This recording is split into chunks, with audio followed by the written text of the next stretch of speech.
Since 1934, Iowa's farmers have turned to the Iowa Farm Bureau spokesman as their trusted news source. Now, the Spokesman Speaks. Listen in and hear from leading experts on topics important to farmers and agriculture. Now, here's your host. Welcome to our June 23rd edition of the Spokesman Speaks podcast. I'm Andrew Wheeler. Today we're bringing you a new study on Iowa grocery shoppers, including what impacts their decisions, who they trust, and more. We're also featuring a conversation with two Iowa Farm Bureau staffers who just finished an immersive week-long tour of Belgium and the Netherlands to gain insight into agriculture in that area and the European Union's regulatory environment. Let's start with the Iowa Farm Bureau Food and Farm Index, which is an annual survey of Iowa grocery shoppers conducted by the Harris Poll. We just released the results of the 2025 index, so all of the data we're sharing today is brand new. My colleague Zach Bader has been working with the Harris Poll on that yearly survey for more than a decade now, so I've got Zach with me here today, and we're going to talk about what sticks out for us in the 2025 data. Zach, I already shared a few details about the survey. What else would you add? Yeah, thanks, Andrew. As you mentioned, we've been doing the Iowa Farm Bureau Food and Farm Index for more than a decade now. It's actually in its 12th year.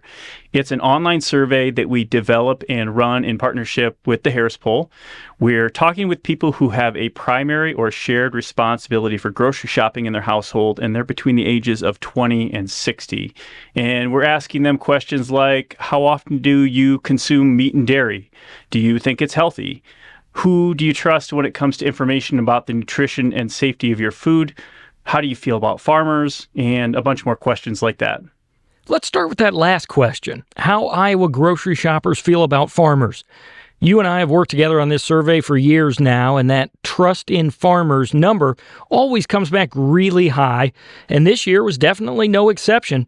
In the new survey, 91% of Iowa grocery shoppers say they trust farmers, and nearly half, 49%, say they trust farmers a great deal.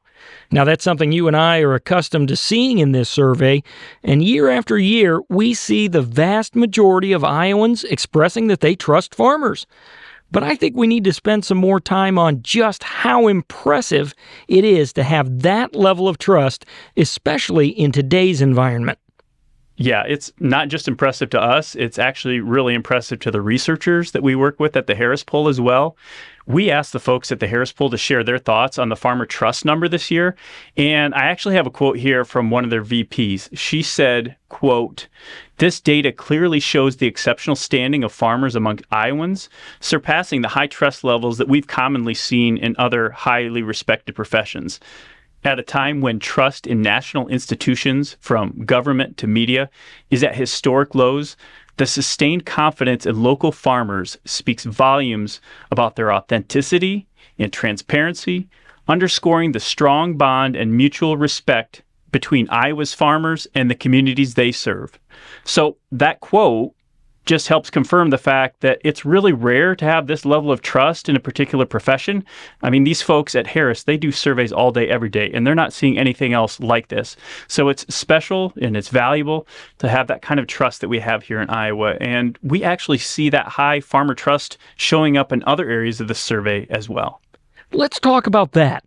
In addition to the 91% who said they trust farmers, we have 82% who say they are confident farmers are caring for their animals responsibly, and 78% who are confident farmers are caring for the environment responsibly.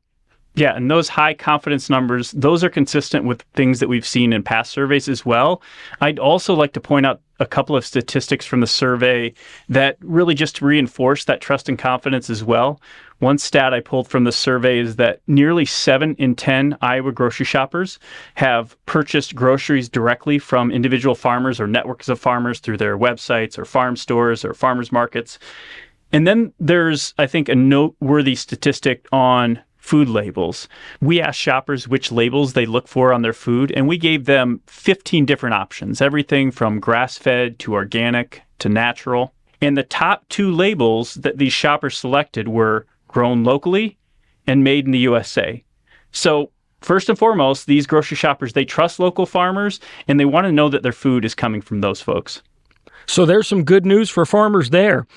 Let's talk about what concerns shoppers. What has them feeling uneasy?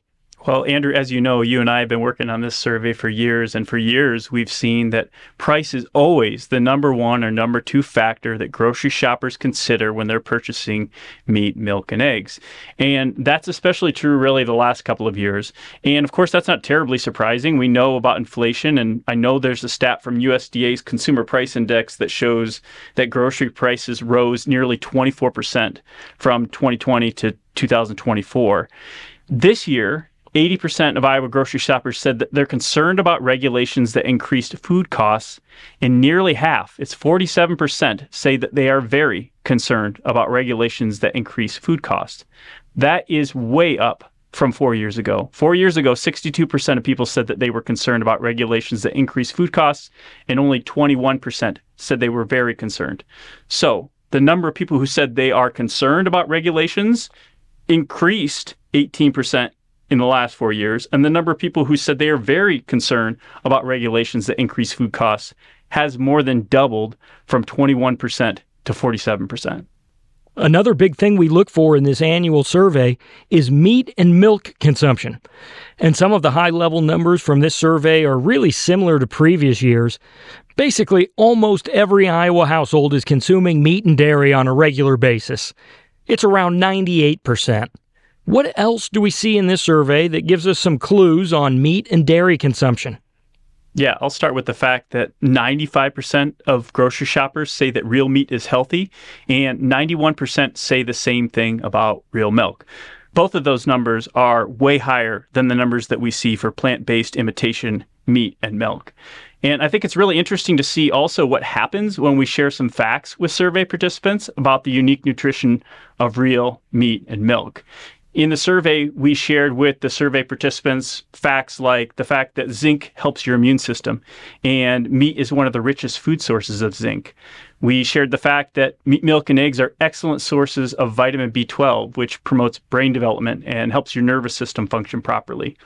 We actually provided survey participants with 5 nutrition-based facts, like the ones that I just mentioned, and then we asked them how likely they were to consume more meat, milk, and eggs after hearing each of those 5 facts. And for all 5 of those facts, roughly 75% of people said that they're likely to consume even more after hearing about the unique nutrition of meat, milk, and eggs. You know, that's actually somewhat related to what we've learned in other parts of the survey as well. You know, for example, when people learn how farmers are protecting the environment, their confidence increases. Yeah, when people learned that Iowa's farmers rank number 1 nationally in several different conservation practices, things like water quality, wetlands, buffer strips, conservation tillage, terraces, after they learn that Iowa's number 1 in those practices, their confidence in how Iowa farmers are taking on the challenge of improving water quality jumps by 14%. So it really just reinforces the idea that while people like farmers and real meat, there's always room to grow. And we can see that growth happening when we tell agriculture story. Well, that's a good message to leave with the folks listening to this episode. Zach, thanks for coming on the podcast. You bet. Happy to do it. And for those of you listening in today, if you'd like to learn more about the results of this year's Iowa Farm Bureau Food and Farm Index, you can check the link down in the notes for this podcast episode or head out to iowafarmbureau.com. Next up, we have 2 of our Iowa Farm Bureau colleagues who just returned from overseas. Earlier this month, 25 Iowa Farm Bureau members and a couple of staff traveled to Belgium and the Netherlands as part of Iowa Farm Bureau's 2025 Market Study Tour. Spokesman writer Corey Munson and Farm Bureau economist Dr. Christopher Pudens were on that trip. For more on why Farm Bureau organized this trip for members and what they learned, here's Corey and Christopher.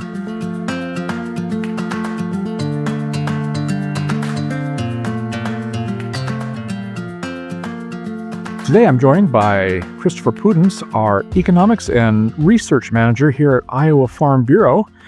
First of all, just tell us a little bit about the background here. Why has it been identified as something valuable for our members? Why have our members continued to ask us to take these trips? The primary purpose of these market study tours is educational. We take members either overseas or to a location here domestically to learn about a policy issue that is impacting them or perhaps someday could impact them. So the purpose for this trip in particular, this 2025 market study tour to Brussels and the Netherlands, was to learn as much as we possibly could about EU climate policy and other environmental regulations that are impacting farmers in the European Union. For example, the EU deforestation regulation, which has a whole stack of paperwork that it requires for bringing beef and soybeans into the European Union, or the Dutch policies related to nitrogen emissions, which emerged as a pretty big theme throughout this trip that we just got back from. When it comes to complex subjects such as this, there's only so much you can learn from a textbook or from the internet. Sometimes you just have to get your hands dirty. But then you bring that knowledge back and share it with the agricultural community stateside, your family, your friends, your local county farm bureau, other people in the community. And this piece is key because this is the ingredient that allows these trips to have the maximum impact and spread the information as far and wide as we possibly can. It's a real opportunity for those members to, like you say, give back to their counties and really plug into that community and share something extraordinary.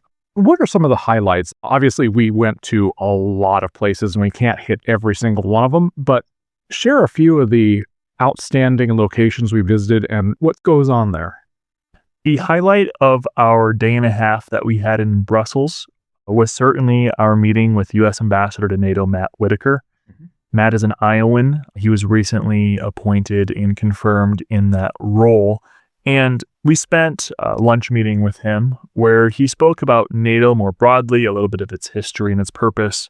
He talked about his transition into this new role. It sounds like he is perpetually jet lagged, which is an unfortunate place to be in, I guess. But he also talked, mostly about what he's thinking about going forward in terms of his role and what NATO could look like. One interesting nugget that came out of that conversation that caused my ears to perk up a little bit, I guess, was his mention that a lot of infrastructure is dual use for both things like agriculture, but also national defense purposes. So you think bridges, rail, waterways, just the importance of maintaining the integrity of those pieces of infrastructure. The same rails that carry grain can carry troops. That's really what it comes down to. Yes. And so we're very thankful that he took time out of his busy schedule to meet with us. And so it really was a very special meeting. We were the first Iowa group to meet with him during his time as ambassador to NATO. So honored that we have that distinction. Moving to the Netherlands portion of the trip, we had a number of very good meetings and technical visits while we were there. We had one agribusiness visit, I would classify it, to Van Drie, and they are the largest veal exporter in the world, exporting meat from veal calves primarily to France, Germany, and Italy. So we toured their veal research facility and also their feed mill. And here is where we first started to learn about the challenges faced by agriculture in the Netherlands. Someone there predicted that livestock production would be reduced by 30 to 40% in the Netherlands in the next 5 to 10 years, which is absolutely shocking. But we were able to, learn from them and really kind of glean a lot from those conversations. So real quick, if I can stop you and just make sure I understand this. In the Netherlands specifically, they're saying within the next decade, there will be 30 to 40% fewer animals on farms as there are today. Correct. That was their prediction. That is devastating to an industry. Absolutely. And it comes down to overregulation at the end of the day. And we'll talk about that more as we go through. But yeah, it's going to be absolutely devastating for the rural communities if that persists. After that first visit, we made our way over to Vion Food Group to a pork processor. Tell us a little bit about that. We had an agribusiness visit to Vion, which is one of the largest livestock producers in Europe. Specifically, we toured one of their hog processing facilities. They produce pork at this facility for European consumption, but also for export around the world. And one interesting takeaway from this meeting is a conversation related to animal welfare. And this company had discovered over time that in the European market, at least, consumers might say in a survey or in a poll that they'd be willing to pay extra for animals that were raised according to these like extra high enhanced animal welfare practices. But at the end of the day, when it came to, putting their money where their mouth was, they wouldn't pay for that premium product, and instead they default to whatever is cheapest. So in order to get around that, with this most recent introduction of these enhanced extra high animal welfare practice meat that they're producing, they actually worked with retailers to stop offering that lower price standard welfare product so that consumers had to buy the enhanced welfare product, which apparently it worked, but I have a hard time imagining that that would be legal in the United States. I know one of the things that really blew me away at both of those agribusiness visits was how advanced their systems for tracking animals literally from birth all the way to the supermarket shelves. Every piece of meat that leaves a processing facility, the labeling comes with a number, ID number of that original animal, and they know where they lived, what they were fed. As an interesting aside, it was a very interesting technology that they're deploying for that. Yeah, another example, individual eggs at the grocery store are stamped with traceability information. And while it's pretty impressive, like you were saying, it comes with a cost to the farmer and to other aspects of the economy. So once we had met with those agribusinesses, we did actually get to spend some time on a few farms. Remind me about those farm visits. Farm visits are always a highlight of any trip that I go on. And on this trip, we got to visit 2 dairies. One that was described to us as a typical dairy in terms of size and activities, and another that was a large dairy for the Netherlands at least. The typical dairy had 120 milking cows, which is small by modern American standards. These folks were very generous. They had us into this sort of meeting space that they had. And they have a vision of being sustainable in every sense of the word on their farm, so ecologically and socially, but also economically. And they actually do get a premium for their sustainability practices. So that was an interesting takeaway there. The larger dairy that we went to was 600 milking cows, which is one of the larger dairies in the entirety of the Netherlands. I found out at some point during the week that the largest dairy in the Netherlands is 2,300 milking cows, which dairies get much larger than that here. This dairy was notable because they were located near the town of Gouda. Don't speak Dutch, but that's the Dutch pronunciation of Gouda. And you think of Gouda cheese that you might buy at the grocery store. And this farm actually did have cheese manufacturing on site, which supplies most of their revenue. That is the profitable side of their business. So we got to tour that cheese factory and also learn about the production process and see the big cheese wheels. And of course, we got to taste the cheese at the end of the tour as well. I guess the last thing I'd love to hear a little bit about is some of your big picture thoughts, and maybe if you had anything specifically that you're going to be chewing on for the next few months while you kind of digest this trip. As I've thought about the trip at this point, I think I have 3 primary takeaways. And the first is a takeaway that I have usually on every one of these trips, which is that farmers are in fact the same everywhere. Farmers around the world have the same hopes, they have the same dreams, but they also have many of the same challenges and struggles. 2 of the subjects that we heard a lot about throughout this week were input costs, which of course are high, which is a challenge, and also farm transition. That one came up a couple times, came up at both dairies we visited. And it goes without saying that we also spend a lot of time on those subjects here in Iowa as well. It's always fun to bring farmers from Iowa and allow them to interact with farmers in another place because farmers are in fact the same everywhere. The other thing to that point, Christopher, that because I thought the exact same thing, farmers are farmers are farmers, is the amount of ingenuity it takes to be successful even when you're being overwhelmed by regulation, or in the case of the Netherlands, you're literally fighting against the ocean coming and taking, your land away from you. So I agree completely with what you're saying. And man, these are just really hardworking, very, very smart and inventive folks just out there trying to do the best every day. What else stood out to you? I think another takeaway for me on this trip is that despite farmers being the same everywhere, some things in the EU and in the Netherlands specifically are just different than they are here in Iowa. We certainly saw this in their climate and their environmental regs. which is what our trip was focused on. And for example, as you just said, a large part of the country's agriculture is in an area that they've had to reclaim either from the ocean or from a river. In the United States, those would be protected wetlands. And so it's just a completely different paradigm than we have here on that protected wetlands issue. Some of their most productive farmland is farmland that might be off limits domestically.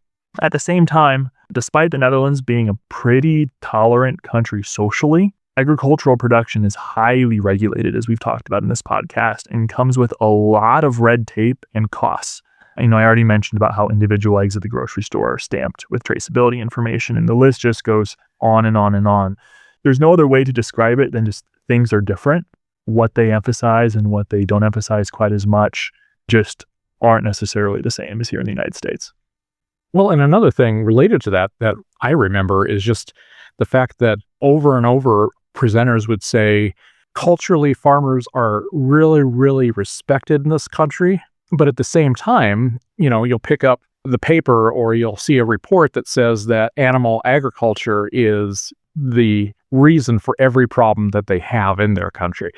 And so it's just such a weird juxtaposition trying to hold both of those ideas in your head. Yeah, my last takeaway, and I think this is the one that stands out to me as I think about the purpose of this trip, which was learning about climate policy and environmental regulations, is that the entire country, and agriculture especially, really is in a bind as it relates to nitrogen policy. It's a very complicated situation with decades of history behind it, but what it boils down to is that most new economic activity in the country is required to get a so-called nitrogen permit to do anything at all. This is mostly due to a landmark court ruling in 2019 that said that the implementation of some earlier policy wasn't being done to the proper extent. But now, because of this ruling in 2019, it's basically impossible to obtain these nitrogen permits, and that makes it impossible to do hardly any economic activity that is new at all. I'm simplifying quite a bit here, but this is the issue that led to the nationwide Dutch farmer protests in 2019, and we actually met several farmers throughout the week who had participated in these protests, and they shared their experience. Unfortunately, despite the country electing a government recently that's more friendly to agriculture, actually someone who was a member of the Farmer Protest Party in the Netherlands became the Dutch Minister of Agriculture at their sort of national government level. The situation hasn't been resolved yet, and now they're getting ready for a new batch of elections. So this situation doesn't seem to be going away anytime soon, unfortunately. What really I thought was interesting was just kind of the push and pull between not only the Dutch government and their farmers, but also the Dutch government and the European Union itself. And that's interesting. It felt more like the European Union had a lot more influence at the country level than maybe our federal government does at the state level. And in Europe, farmers don't always have a seat at the table. We're very fortunate here that in the United States that many of our leaders do understand agriculture and that organizations like Farm Bureau and others do have a seat at the table. Christopher, it was an absolute pleasure getting to spend a week with you and just traveling across some really beautiful, beautiful countries in Europe. So thank you for inviting me, and thank you for coming on the podcast today. Thanks for having me on today, Corey. I was honored to be able to travel with you and 25 amazing Iowa Farm Bureau members across Belgium and the Netherlands. We will do future market study tours, so keep an eye out for that. Would love to have you and the Iowa Farm Bureau listeners apply and attend those. There's really no substitute for experiencing a situation firsthand. The 25 members who joined us on this tour gained some invaluable insight, and we're excited to see how they bring that knowledge back to their home counties and farms. In fact, when these 25 members signed up for this tour, they each committed to sharing multiple presentations about their experience locally following the tour. So if you know someone who attended the tour, be on the lookout for a local opportunity to learn more about their experience in the weeks ahead. Of course, you can also learn more about this 2025 Market Study Tour in your weekly Spokesman newspaper or on Iowa Farm Bureau's social media accounts. We'll continue publishing stories, photos, and videos in the days ahead. And if you'd like to be considered for a future Iowa Farm Bureau Market Study Tour, be sure to reach out to Stacy Stevens, who helps coordinate these tours. Her email address is down in the notes for this podcast episode. That's all for this edition of the Spokesman Speaks podcast. We hope you enjoyed it and that you'll join us for our next episode on July 7th. Thank you for doing the work that inspires everything we do here at the Iowa Farm Bureau, and thanks for listening to the Spokesman Speaks. Thank you for listening to the Spokesman Speaks, a podcast by Iowa Farm Bureau. Check out more podcast episodes at iowafarmbureau.com/podcast. You can also find and subscribe to the Spokesman Speaks podcast in the Apple Podcasts app, Google Podcasts, Spotify, iHeartRadio, and other popular podcast apps. We appreciate your ratings and reviews, and we welcome you to email us your feedback at podcast@ifbf.org.